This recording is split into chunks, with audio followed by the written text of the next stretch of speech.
Estamos ante un aniversario importante, un 75 aniversario del hecho cultural más importante de la historia de América Latina en el presente siglo. No ha perdurado 75 años ningún detractor de la reforma universitaria, eso que ha tenido muchos en todos los tiempos. Ser reformista supo ser subversivo, ser reformista era trasladar la estructura de la lucha de clases al seno de la universidad. Esto se dijo hasta el cansancio. De los que lo dijeron no nos acordamos, ni existen los nombres ni la memoria.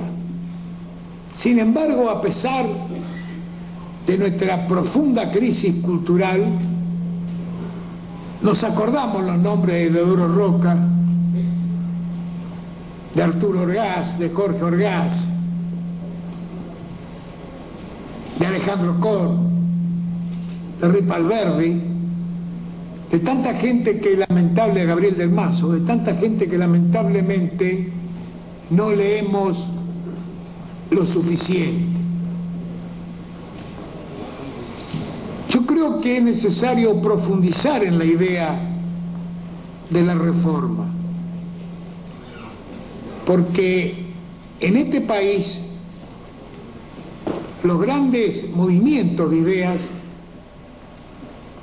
fueron en el siglo pasado nuestros liberales de 1810, nuestra generación romántica del 37, nuestra generación positivista del 80, pero en el corriente siglo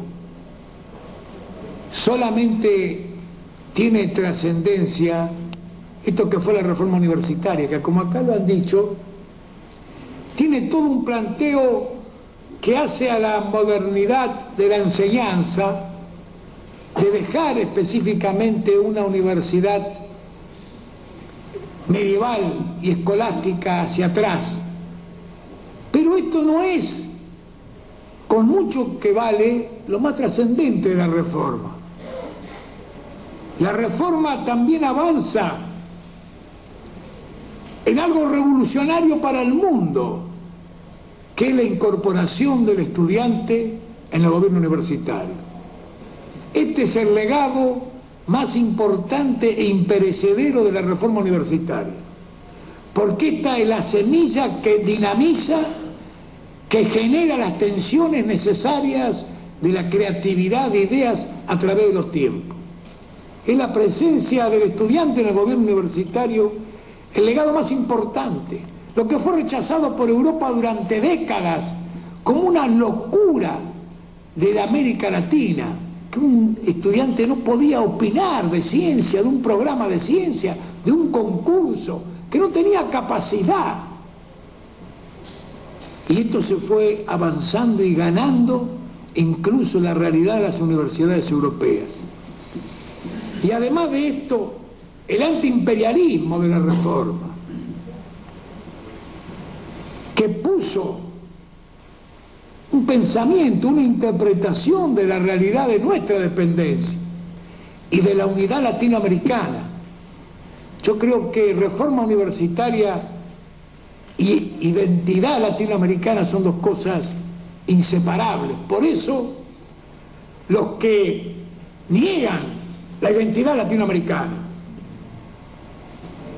los que tratan de ir al NAFTA al margen del Mercosur, los que negaron nuestra comunidad de ideales con los países no alineados del tercer mundo, también niegan el contenido de la reforma universitaria. No ha habido un solo acto oficial fuera de la universidad conmemorando el hecho cultural más importante de la Argentina del corriente siglo, que es la reforma universitaria. Todos los comentaristas, modernos y antiguos, del pensamiento retaseado de la reacción, nunca encontramos en ellos, en la historia de las ideas de nuestra patria, el hecho de la reforma universitaria. Y también su contenido social, profundo, su principio de la solidaridad obrero-estudiantil. Pero llegamos a este aniversario en un momento dramático. Yo creo que nunca, no creo, sino que tengo la absoluta convicción de que nunca en nuestra historia nacional, estoy persuadido,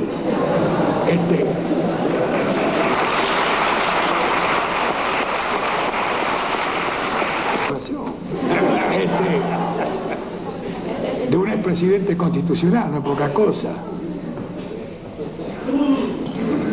Estoy persuadido de que nunca la educación argentina ha estado tan baja. Esto no es una palabra, ni es una cuestión política, sino que es así. Desde antes de la ley 1420 hasta la fecha, jamás hemos tenido una educación tan baja, tan paupérrima, porque después viene el tema de las ideas. En esta Argentina para hoy no hay preocupación por el niño, no hay lugar para el niño, no hay valor para el objeto central de la educación, que es el niño y que es el joven. Esta sociedad y casi la familia de hoy ya no tiene lugar para el niño. Y no puede existir educación donde no haya una preocupación por el sujeto trascendente de esta educación, que es el niño y es el joven. Por eso yo creo que el gran pensador contemporáneo de nuestro país, que es Ernesto Sábato, no exagera cuando dice: ¿y a dónde iremos sin las escuelas nacionales y gratuitas en las que se educaron generaciones de hijos de migrantes o de humilde gente del interior? Quedarán únicamente las escuelas para los ricos, las que forman en la competencia, en la destrucción del condiscípulo. Cuando una de las notas más hermosas de este desdichado país nuestro era que el hijo de un hombre venido de alguna pobrísima aldea de Galicia, de Sicilia, de Ucrania o de los Pirineos hiciera brillar el nombre de Argentina en el mundo. Y entonces volvió a recordar aquella fiesta del 9 de julio en el patio de una escuela paupérrima, aterridos de frío, con sabañones, con aquel guardapolvo simbólico e igualitario. Así, en aquellas escuelas públicas, gratuitas y democráticas, se amasó esta Argentina que tanto nos duele. Hoy la noticia es otra. La escuela shopping. Hoy no hay una preocupación genuina en la procreación de nuevas escuelas, en el análisis de la deserción del escolar. Hoy la preocupación está en ahorrar, en no gastar en educación. Por eso el ajuste, el tacherismo ideológico tiene frente a la educación una idea central: gastar cada vez menos en presupuesto educacional y elevar los aranceles. Esto es lo que se propone en el país, esto es lo que hizo la Thatcher en Inglaterra. Y en esa Inglaterra tradicional, la reacción frente a lo que hizo la Thatcher fue tan grande que la tradicional y elegante Universidad de Oxford negó a la Thatcher como primer ministro, que era su graduada, una mención honoraria por su actitud antiuniversitaria durante todo su quehacer en el gobierno de Inglaterra. Y esto es lo que estamos viviendo. Y este país, la reforma, que siempre fue combativa y siempre fue combatida, porque a pesar de la crisis de nosotros reformistas, de nuestros errores, de nuestras limitaciones, siempre la reforma tiene un contenido terriblemente peligroso para el privilegio. Yo me acuerdo en mi ciudad de Rosario, el 50 aniversario, donde salimos a la calle a tratar de hacer un acto que fue brutalmente reprimido, donde se empapeló la ciudad con denuncia a la jefatura de policía diciendo el marxismo subversivo de este aniversario de la reforma universitaria, que era el 50. Y donde ese hombre que ya fue mencionado, que fue el presidente de la dignidad, don Arturo Illia, en el 68, en las calles de mi ciudad, el 15 de junio, fue reprimido por los bomberos a manguerazos, mientras él avanzaba sin mirarlos, y con su dignidad los apartó y siguió su camino solidario con el 50 aniversario. Entonces esta no es una gesta de momentos, de chicos que quieren exámenes más fáciles, más periódicos. Esto es entrañablemente una idea trascendente, como lo dijo Alejandro Korn. Pero para volver hoy a la universidad que queremos, tenemos que volver a las ideas trascendentes. Nosotros no creemos que el objetivo central de la universidad sea suministrar engranajes al modelo. Creemos que el objetivo central de la universidad es generar ideas, una gran tormenta de ideas. El futuro del mundo no son los yuppies. El futuro del mundo no es el capitalismo salvaje. El futuro del mundo es una sociedad respetuosa del hombre, solidaria. Y para la concreción de esa sociedad debemos generar la idea, debemos generar filosofía, la idea. Lo otro se puede comprar, la idea hay que generarla. Y esta es la trascendencia de nuestro desafío. Hay unas pocas páginas de Jasper fundamentales, que es el análisis que él hace en el 45 de la universidad, en esa gloria de Heidelberg, después del nazismo en Alemania.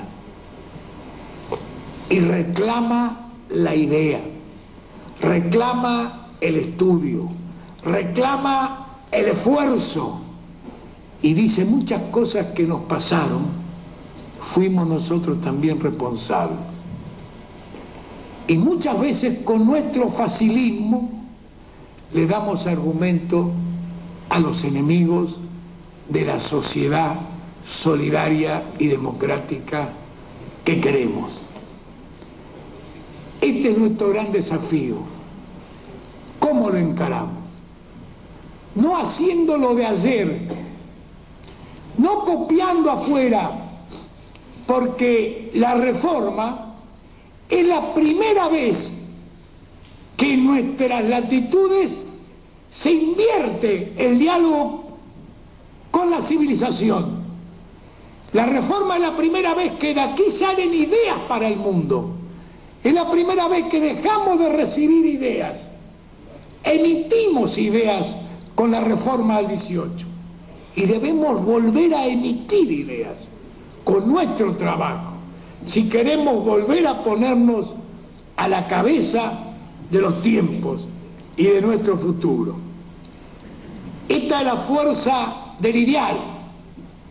Estamos en un país donde tenemos muchísimos problemas. No es porque seamos un lote seleccionado de tontos, sino porque hemos sido golpeados con algo que yo creo que nunca lo hemos terminado de analizar, histórica, sociológica, filosóficamente, que son los golpes que se inician en el 30, donde cada golpe es peor que el anterior, desde el punto de vista sociológico, político, cultural, patrimonial, de derechos humanos. Y ese gran rector que fue la Universidad de Buenos Aires, José Luis Romero, nos decía que esta Argentina, a través de esos golpes, tenía estratos incomunicados culturales, donde después de tantos años todos empezamos a hacer de nuevo lo que ya otra generación había empezado a hacer 30 o 20 años antes, pero sin contactos, porque nos encontramos en las ruinas y comenzamos a reconstruir.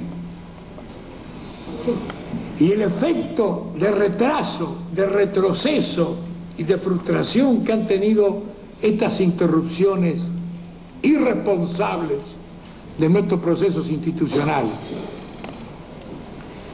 es algo que tenemos que tener en cuenta, porque también es cierto que aunque nos importe el futuro, no podemos explicar el presente sin saber el pasado, ni proyectar el futuro.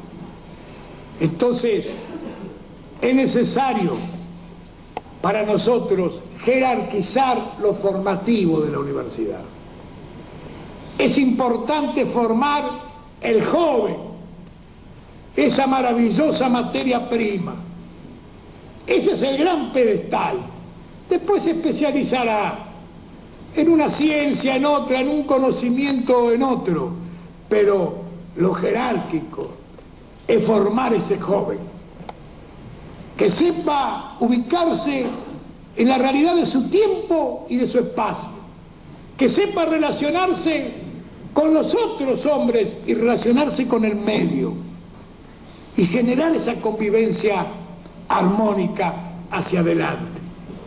Pero eso no lo da una ciencia en particular, eso no lo da un desarrollo en particular, eso lo da una formación integral que nos dicen que no es económica, que no sirve, que no nos permite embotellar más gaseosa por segundo. No nos interesa. Nos interesa saber qué somos y para qué estamos y a dónde vamos, no como embotelladores, sino como seres humanos, porque si no la vida como embotellador es muy difícil vivirla. Y para embotellar se puede embotellar en dictadura o en libertad o en un campo de concentración. Vivir en plenitud solamente se lo puede hacer en democracia, cuando más equitativa y solidaria, mejor. Entonces, estas yo creo que son los desafíos. Esto es lo que tenemos que reconstruir, la fuerza del ideal, que es nuestra invencibilidad, que es por qué 75 años después estamos aquí reunidos en un Buenos Aires muy diferente, por la trascendencia de aquellos valores y de aquellas ideas. Muchas gracias.